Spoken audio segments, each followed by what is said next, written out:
nesses versículos. Bom, eu vou mudar até minha voz.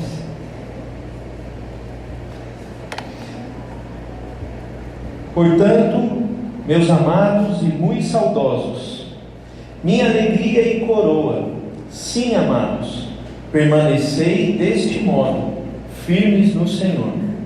Rogo a Evódia e rogo a Síntique que pensem concordemente no Senhor.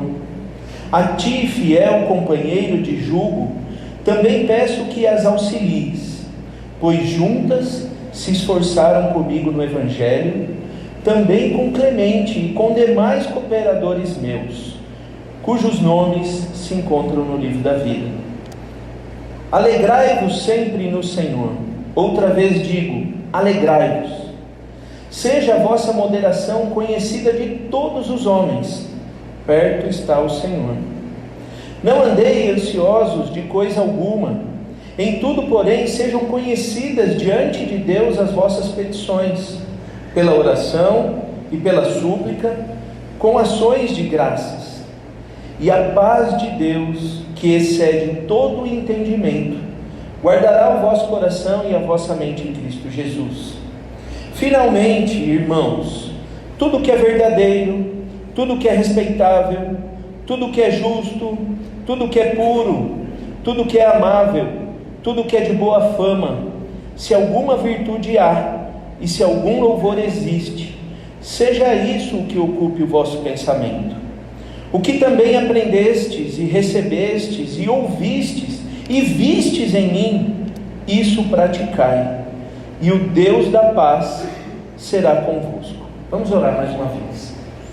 Deus querido, somos gratos a Ti, louvamos ao Senhor, bendizemos o Teu nome, pela Tua bondade, grandeza e amor, ó Deus, pela oportunidade que temos de nessa manhã, juntos, louvarmos, engrandecermos e bendizermos o Teu nome.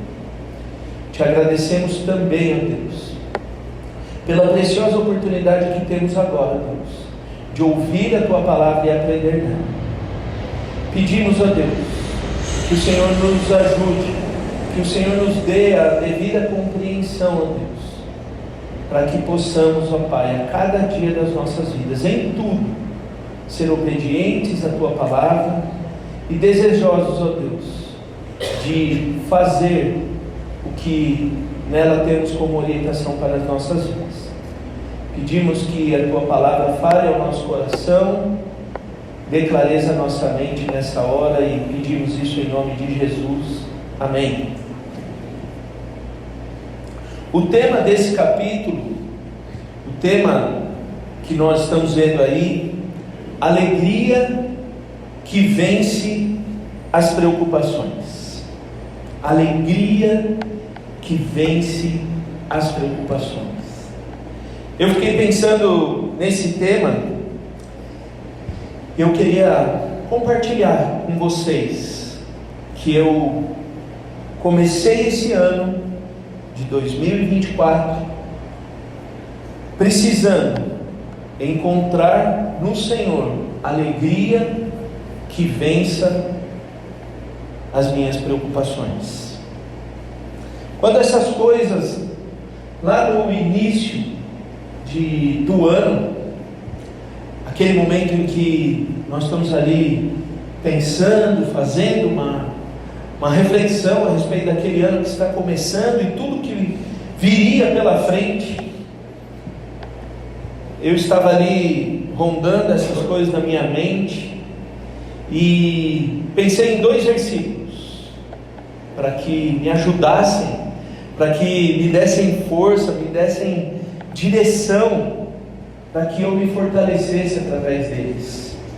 Nós acabamos de ler os 2 versículos, Filipenses 4, versículos 6 e 7. Não andeis ansiosos de coisa alguma, em tudo, porém, sejam conhecidas diante de Deus as vossas petições, pela oração, pela súplica, como ações de graças. E a paz de Deus, que excede todo o entendimento, guardará o vosso coração e a vossa mente em Cristo Jesus. Eu peguei um papel, escrevi esses 2 versículos que muitos de nós sabemos de cor, mas eu queria escrever esses 2 versículos. Fixei ele numa prateleira ali, que fica acima do meu computador ali em casa, onde eu fico ali todos os dias estudando, e praticamente eu leio esses 2 versículos todos os dias. Eu li também que quando escrevemos, a chance aí de fixarmos aumenta aí 60% do que se eu tivesse apenas com esses versículos que eu já os conhecia na minha mente. Eu tirei até uma foto para mostrar para vocês. Está lá, ali os 2 versículos. Quando eu não vou ali para o computador, mas preciso me lembrar desses versículos, eu dou uma corridinha ali, dou uma lida e começo pensando nessas coisas. Ao me deparar com tudo isso que eu acabei de dizer para vocês, eu vejo quanto Deus é incrível, porque eu fiquei responsável pela pregação dessa parte, desses 2 versículos, coincidentemente no texto de hoje, e eu tenho certeza que era o Senhor dizendo: Daniel, vai lá e compartilha com a igreja, com aqueles irmãos, o que você tem aprendido com a palavra de Deus, com esses textos, e se realmente eles têm sido verdade na minha vida. O nosso tema nessa manhã vai ser como guardar a sua mente e coração em Cristo. Pensando nesse tema da série Alegria que Vence as Preocupações, a resposta para isso pode ser tirada do tema dessa manhã: alegria que vence as preocupações. Ter a nossa mente e o nosso coração guardados no Senhor, guardados em Cristo. Então, o que nós podemos fazer então é refazer a pergunta: como guardarmos a nossa mente e o nosso coração em Cristo, sabendo que nele, no Senhor, nós temos a alegria que vence as preocupações. Então, nesse texto que nós olhamos aqui, de Filipenses 4, eu gostaria de ver com você 3 atitudes que nós devemos ter para guardar a nossa mente e o nosso coração em Cristo, para que a nossa mente, o nosso coração não esteja em outras coisas, não esteja em nós mesmos, possamos nos esvaziar dessas preocupações e ter 100% da nossa mente, do nosso coração em Cristo. As 3 coisas que nós vamos ver é uma atitude que reflita unidade, é o que nós vamos ver no texto. Nós vamos ver uma atitude que reflita alegria. Nós já estamos falando desde o início do capítulo, desde o início da carta de Filipenses, sobre a alegria no Senhor, o regozijo no Senhor. E uma atitude que reflita confiança. A nossa confiança, que muitas vezes pela nossa força fica enfraquecida, a nossa confiança deve estar no Senhor. Eu acabei de dizer aqui o que eu fiz há alguns meses, e a pergunta é: por que eu fiz isso? Por que eu usei esse recurso? Por que eu usei esses versículos? Poderia ter usado tantos outros. Eu já ali, e nós sabemos que esse sentimento do que nós estamos vivendo, do que nós estamos passando, das lutas que estamos enfrentando, das coisas que virão pela frente, nós sabemos aquilo que está tirando a nossa paz, nós sabemos aquilo que está roubando a nossa alegria, a nossa tranquilidade. E o que nós queremos, o que nós precisamos, o que nós encontramos nas Escrituras, o que nós encontramos no Senhor? Essa serenidade emocional, interior, que nós precisamos para sair das nossas casas, que nós precisamos para começar o nosso dia, que nós precisamos para nos levantar e encarar todos esses desafios. Nós estamos diante todos os dias de lutas, de desafios. Estamos ao mesmo tempo buscando resposta, como lidar com essas coisas. E quando vem esse turbilhão de preocupações na nossa cabeça, que a gente não consegue nem se concentrar, esse turbilhão de coisas que vem à nossa mente, que vai nos gerando até instabilidade emocional. Como, em meio a tudo isso, guardar a nossa mente e o nosso coração em Cristo?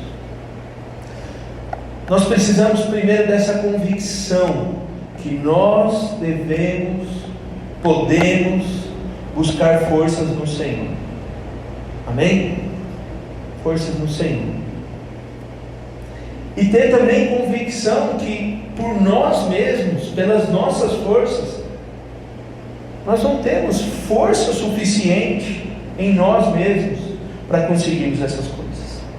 E aí já na parte final aí do primeiro versículo, que deve ficar martelando na minha mente, na sua mente, Paulo insiste para eles, para a alegria dele, de Paulo, que eles permaneçam firmes no Senhor.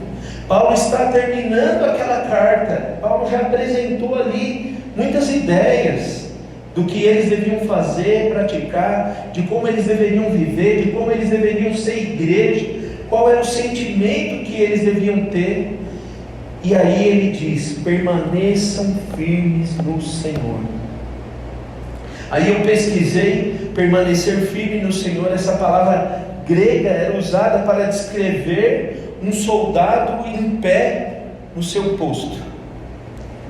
Aí eu me lembrei, uma das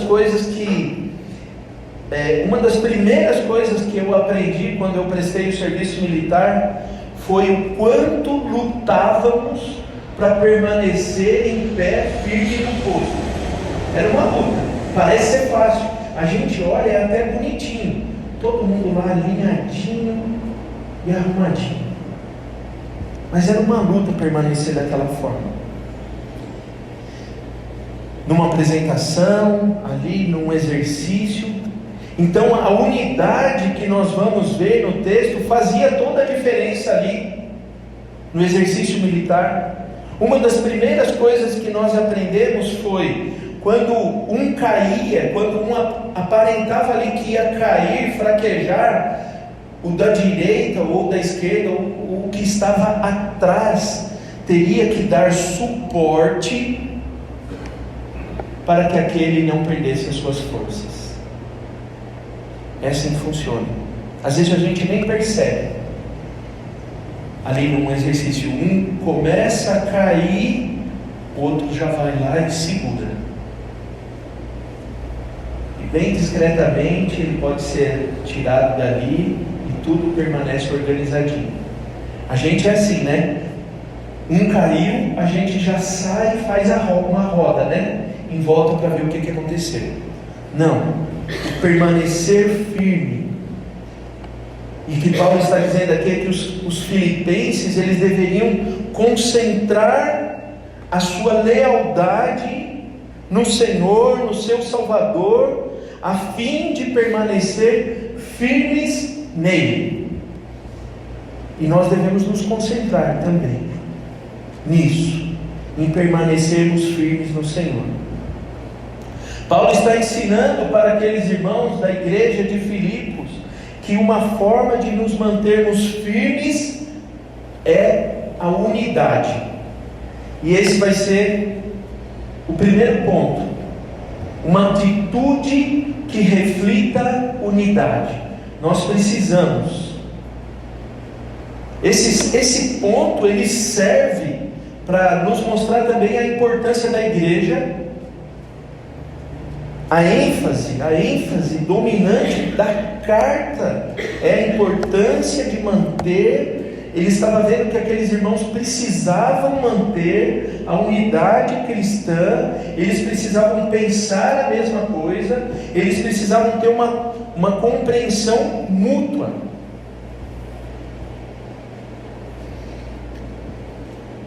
E para aqueles irmãos de Filipenses, uma permanência firme em Cristo dependia de eles compreenderem, de eles executarem ali, de eles seguirem ali os conselhos de Paulo. E o conselho de Paulo foi unidade, exortação. Paulo fez isso, e o exemplo. Ele está falando dele, do que ele fazia. E ele diz que a vida comunitária lá de Filipenses, daquela igreja dos filipenses, deveria ser controlada pela paz. Por que eu estou falando isso? Por que ele está falando isso? Por que nós vamos entender daqui a pouco?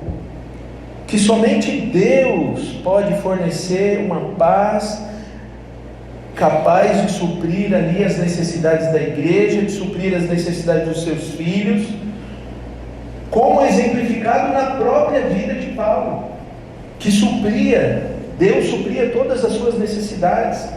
Então Paulo não dá apenas ali o seu exemplo, mas ele os exorta para que eles como igreja vivessem em paz.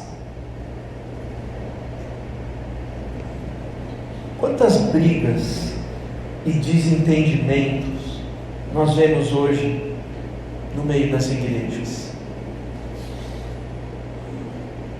Talvez você tenha vindo de uma igreja que havia brigas e desentendimentos. Talvez você conheça alguém que conviveu na igreja em meio a brigas e desentendimentos. Quanta divisão há na igreja por causa dessas brigas, por causa desses desentendimentos.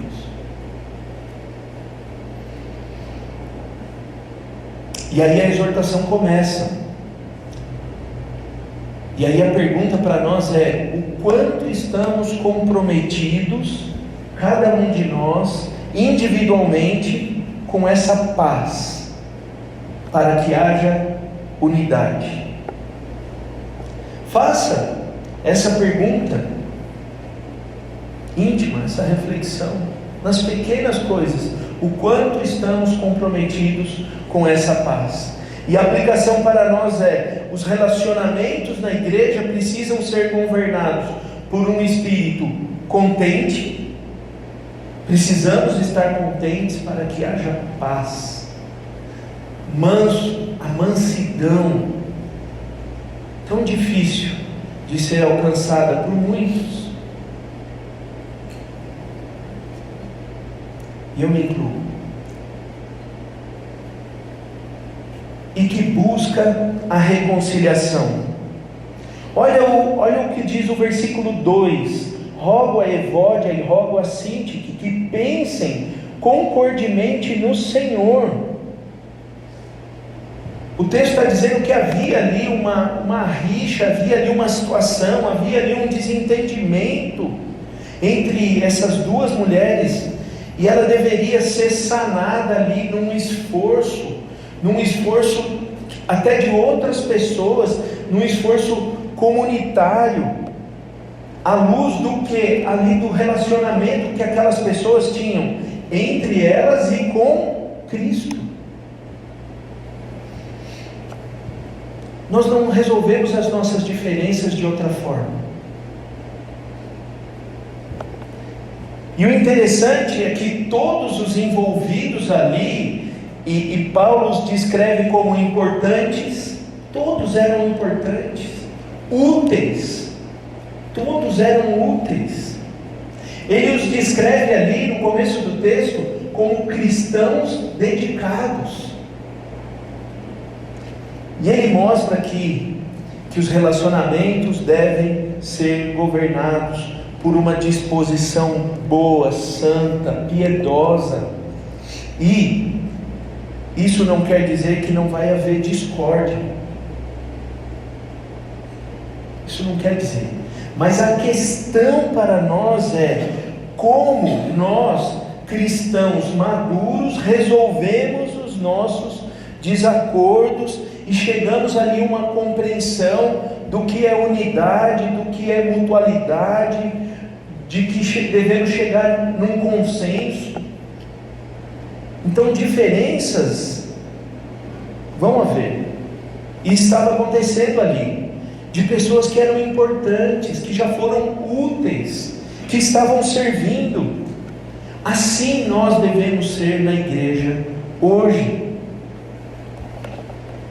Uma pergunta para nós: sou eu, não precisa responder, só pense, um crente que está constantemente trabalhando para criar uma unidade no corpo de Cristo? Temos que nos perguntar se temos sido pessoas que estão constantemente trabalhando para criar uma unidade no corpo de Cristo. Se a sua resposta for sim, essa é sim uma atitude que reflete unidade. Você está tendo uma atitude que reflete a unidade. Segundo ponto, uma atitude que reflita alegria. Paulo está escrevendo para aqueles irmãos que a desunião, que a amargura precisam ceder à alegria em Cristo. Enquanto talvez os filipenses, o que estava chegando ali de informação para Paulo é que eles estavam exibindo ali um estilo de vida de alguns diferentes, desinteressados, à luz do que era unidade, do que era uma alegria completa e uma proximidade em Cristo. Por quê? O que ele diz? Alegrai-vos sempre no Senhor. Vamos ler juntos, versículo 4. Porque ele repete: alegrai-vos, juntos, alegrai-vos sempre no Senhor. Outra vez digo, alegrai-vos. Eu achei uma meia dúzia alegre aqui só. Você veio triste hoje? Alegrai-vos no Senhor. De novo, alegrai-vos sempre no Senhor. Outra vez digo, alegrai-vos. Eu falei, pastor Norival falou, no capítulo 3 eu lembro que eu destaquei, se tem uma palavra-chave nessa carta é alegria. Alegria no Senhor, regozijo no Senhor. Paulo usou essa expressão várias vezes, porque ele estava indicando também a sua própria atitude diante das circunstâncias que ele estava vivendo. Paulo ora com alegria, ele se regozijou com a sua prisão. Como? Ele estava feliz porque através da sua prisão, ele estava tendo a oportunidade de pregar o Evangelho ali. Ele estava alegre por estar preso, e ele se alegrou por tantos outros motivos, que ele apresenta nessa carta e nas outras epístolas escritas por ele. Paulo queria deixar uma lição importante para eles e para nós, a lição que ele havia aprendido na sua vida, uma lição que ele queria transmitir para os seus amigos, para aqueles irmãos, para aqueles crentes da igreja de Filipos. E está alguns versículos abaixo do texto que nós lemos hoje. Vai me perdoar quem for pregar versículo na semana que vem, no versículo 11. Versículo 11 diz assim: digo isso não por causa da pobreza. Por quê? Olha o que ele diz agora: aprendi a viver contente em toda e qualquer situação. E aí, quando nós estamos no meio das nossas lutas, dos nossos problemas, das nossas diferenças, o que é mais difícil de acontecer? O mais difícil de acontecer é, em meio a tudo isso, nos sentirmos alegres. Como? Mas aí nós acabamos de ler que Paulo aprendeu a viver contente em toda e qualquer situação.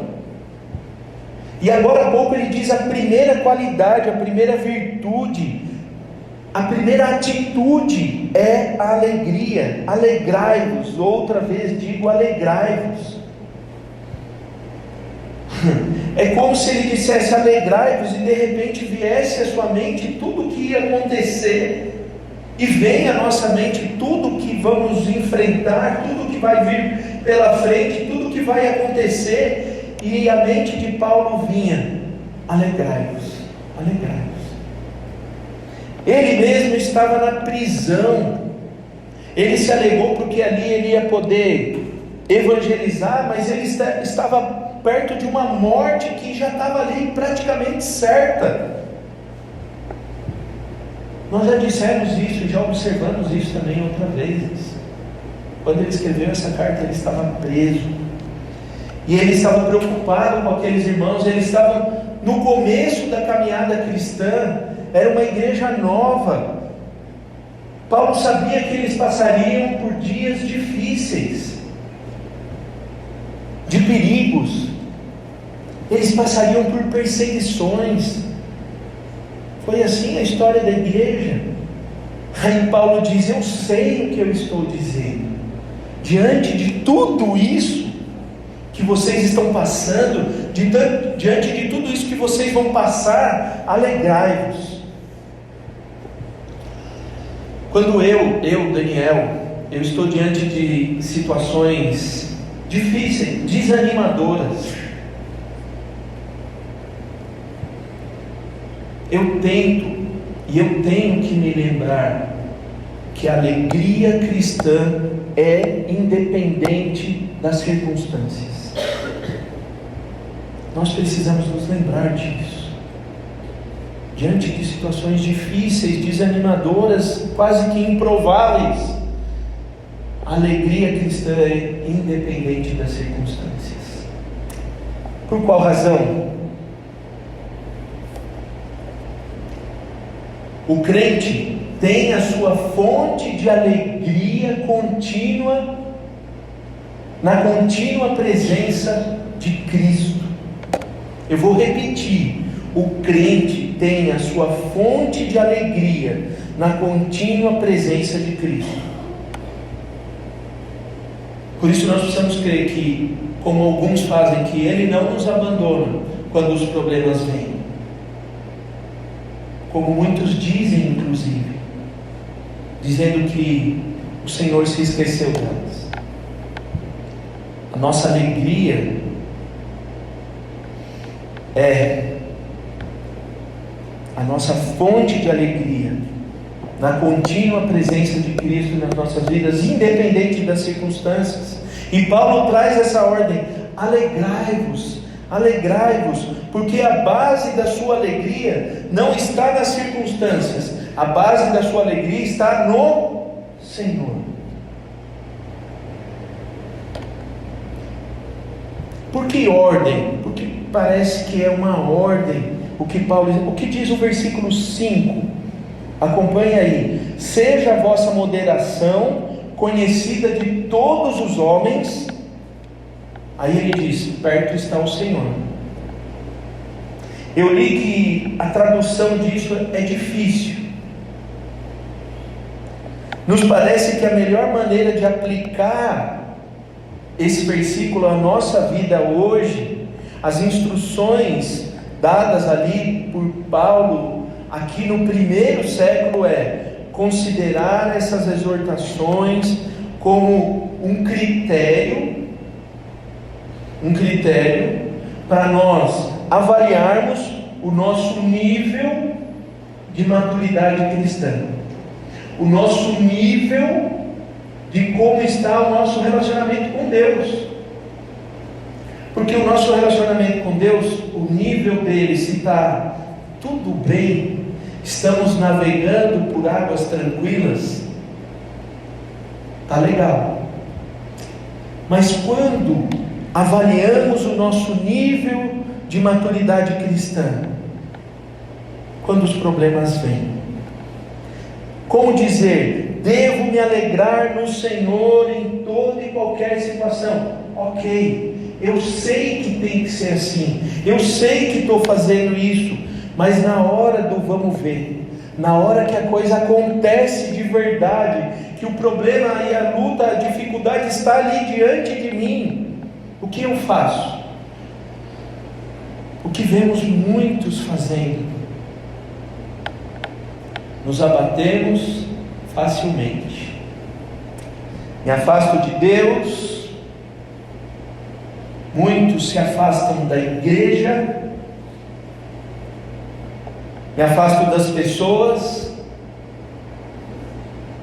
Conheço muitos que se afastaram das pessoas e estão afastadas até hoje. Infelizmente, é isso que acontece com muitos. Então eu quero te convidar a fazer uma reflexão comigo. O que é o oposto à alegria?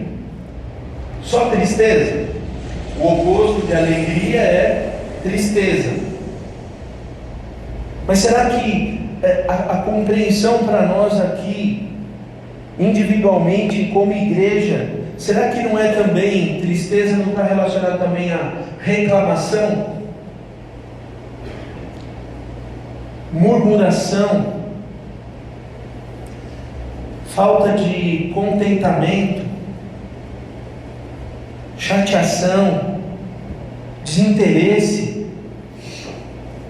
afastamento, como eu acabei de falar, distanciamento, sentir comiseração por si próprio. Então, eu gostaria que nós fizéssemos essa pergunta: eu reflito uma atitude de alegria em todas as circunstâncias, por mais difíceis que elas se apresentem? Eu reflito uma atitude de alegria em todas as circunstâncias? A nossa conclusão sobre uma atitude de alegria é que a alegria bíblica, que é essa que nós estamos vendo, significa ter uma atitude positiva diante de um problema. Quantas vezes nós ouvimos isso na igreja? Pouco. Em termos uma atitude positiva diante dos problemas, aceitando como um desafio, tentando ver o que Deus deseja ensinar com aquilo, e qual é o valor real que pode resultar lá na frente, não sei quanto tempo depois dessa experiência na minha vida. O problema, o grande problema, é que não queremos fazer isso. Não queremos que os problemas venham, queremos correr deles, mas eles vêm. E o problema é também que isso não é ensinado na maioria das igrejas, principalmente nas igrejas dos dias atuais. E eu gosto muito desse termo cristão maduro. Cristão maduro. O que me atrai nele é pensar em mim mesmo. Quando vem essa ideia do cristão maduro, a primeira coisa ou pessoa que vem à minha mente sou eu mesmo. O que com as minhas atitudes e diante das circunstâncias da minha vida, se eu tenho sido um cristão maduro ou não. A resposta que eu encontro por vezes é: às vezes sim, às vezes não. Em algumas situações, quando eu me pego triste, preocupado, em outras situações eu encontro alegria no Senhor, inclusive por estar vivendo determinada situação, e perceber que aquela situação é uma oportunidade para que eu confie nele, para que eu descanse nele. E essa atitude nos leva então ao terceiro ponto, uma atitude que reflita confiança, uma atitude de confiança. Atitudes que geram ansiedade, nós vamos ver agora o versículo 6, precisam ser substituídas. Por quê? Da proximidade, da provisão de Cristo, como? Confiando nele, confiança nele. A ansiedade das tensões, das pressões da nossa vida, dos relacionamentos, tudo isso deve ceder espaço, ceder lugar à provisão da paz em Cristo. Como? À medida que ela é apresentada a Deus em oração. Versículo 6: não andeis ansiosos de coisa alguma, em tudo, porém, sejam conhecidas diante de Deus as vossas petições, pela oração, pela súplica, com ações de graças, ainda agradecendo, dando graças a Deus. Uma simples oração, então, apenas nós estamos vendo aqui no texto? Não, com ações de graças. Diz o texto que deve ser em grata oração a Deus. Não isso se transformar em ansiedade.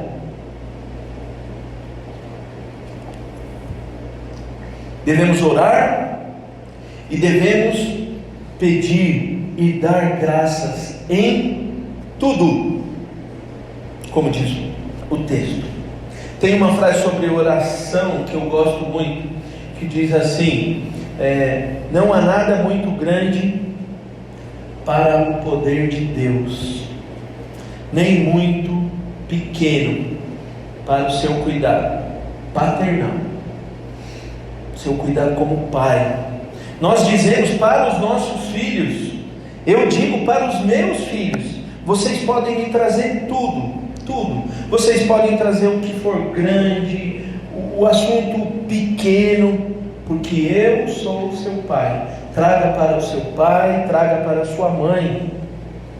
Assim nós podemos fazer o mesmo com o nosso Deus. Nós podemos levar tudo a Deus. Um filho, o que ele tem? Ele tem a segurança, um filho pequeno, absoluta, de que tudo o que acontece na sua vida é do interesse dos seus pais, é do interesse do seu pai, da sua mãe. E você incentiva o seu filho a trazer ali as coisas que acontecem no seu dia a dia, os seus triunfos, os seus sonhos. Você pergunta para o seu filho o que você quer e espera da sua vida. O seu filho te mostra as suas feridas, os seus machucados, tudo aquilo que ele gosta, ele conta para os seus pais, e sem duvidar que os seus pais estão ali atentos, ouvindo, nos mínimos detalhes, aquilo que requer cuidado, aquilo que requer atenção. E é exatamente assim, da mesma forma, que nós devemos nos comportar com Deus. Porque quando nós estamos fazendo e dizendo essas coisas para os nossos filhos, você está dizendo assim para o seu filho: confie em mim, confie em mim, confie em mim. Você não precisa sentir medo, você pode sentir segurança em mim. Fique ao meu lado, que do meu lado você está seguro. Eu falei isso para os meus filhos várias vezes, quando eles sentiam medo, que do meu lado eles estariam seguros. E quando nós fazemos isso com o Senhor, nós estamos dizendo, demonstrando que nós confiamos nele. Paulo ainda adiciona que a ação de graças deve acompanhar habitualmente a oração. Ele tinha convicção que toda oração deveria ser incluída com ações de graça. Então, para concluir, meus irmãos, isso implica em duas coisas. Gratidão a Deus, porque confiamos nele, mas também uma submissão à sua vontade, uma demonstração de total confiança nele. Quando nós fazemos isso, quando nós estamos orando, nós podemos nos lembrar do amor de Deus, que procura, que sempre está ali fazendo o melhor para nós, a sabedoria de Deus, o poder de Deus. Então nós precisamos uma atitude de confiança. Assim nós obtemos esse resultado. E aí o texto termina, e eu vou terminar fazendo a leitura dos últimos versículos. Eu penso sobre essas coisas. Sobre unidade, sobre alegria, sobre confiança.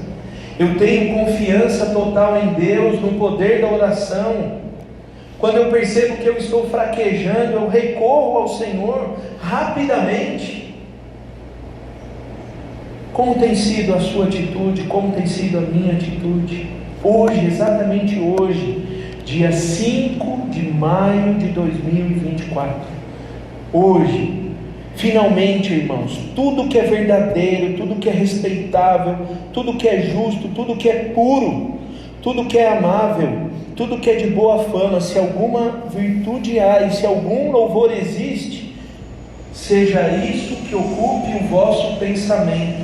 Hoje. Paulo então nos diz que o que deve ocupar o nosso pensamento? Coisas verdadeiras, respeitáveis, justas, amáveis. Por que nós devemos ser assim? Porque ele diz que devemos usar o exemplo dele, o que também aprendestes, recebestes, ouvistes e vistes em mim, isso praticai. E que Deus estará convosco, está dizendo aqui no versículo. O Deus da paz será convosco. Por que nós precisamos então ter essas atitudes? Porque o Senhor está às portas. Nós precisamos ter isso na nossa mente, na nossa vida, pensando na vinda triunfal do nosso Senhor Jesus Cristo. Que Ele nos ajude, que no trato uns com os outros sejamos inspirados pelo amor de Deus na nossa vida, porque assim nós esperamos ser tratados e somos tratados por Deus dessa forma. Só assim nós vamos conseguir guardar a nossa mente e o nosso coração em Cristo, como Paulo ensina aqui nessa primeira parte do capítulo 4. Amém? Deus abençoe, meus irmãos. Vamos para as classes. Tem um aviso só da Bia que a classe dos adolescentes e dos jovens para permanecerem para a aula aqui no auditório, tá bom? Então vocês podem ficar, o restante pode ir. Nós vamos mostrar também para os nossos visitantes, se quiserem ficar conosco, a nossa sala.